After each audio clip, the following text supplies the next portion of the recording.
Quand on parle de rivalité, de compétition, enfin la rivalité et les compétitions, c'est pas tout à fait la même chose, mais les ethnologues, par exemple Lévi-Strauss ou Pierre Classe, ont très bien montré que, par exemple en Amérique du Sud, chez les Amérindiens, il y a bien des formes de jeu qui peuvent fonctionner sur des manières de rivalité, mais qui ne sont pas des compétitions et qui ne conduisent pas à des évaluations, disons, au terme de cette compétition.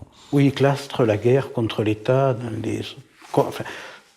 empêchant, sans que ce soit une finalité consciente, l'émergence d'un pouvoir étatique. Dans l'agone ou la rivalité qui est apparemment consubstantielle à l'existence humaine, il n'y a pas nécessairement mesure, évaluation, classement, mémoire de ce classement.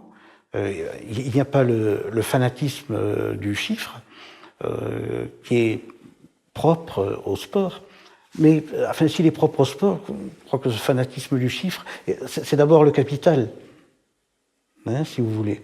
Bon, et ça s'articule, enfin, la naissance du sport en Angleterre, au début du 19e siècle, c'est au moment de la révolution industrielle et au moment où le capitalisme a vraiment pris son essor et part à la conquête, pour combien de temps on ne sait pas, mais part à la conquête de la planète entière.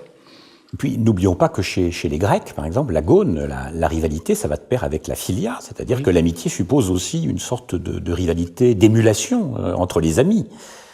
Oui, dans une équipe de football, dans le sport-spectacle, il ne peut pas y avoir d'amis. Paul Lyonnais a très bien, dans ses livres sur le sport, Paul Lyonnais a très bien montré que tous les joueurs d'une équipe de football sont certes solidaires en tant qu'équipe, mais sont tous rivaux à mort entre eux, parce que le public ne donnera sa faveur qu'à deux ou trois d'entre eux. Dire que la compétition n'est pas la compétition entre le Paris Saint-Germain, le Real Madrid ou le FC Barcelone. C'est la compétition entre les joueurs dans chaque équipe pour être l'un des deux ou trois que planétairement le public élira. Et alors, vous deviendrez à la fois une idole et un milliardaire.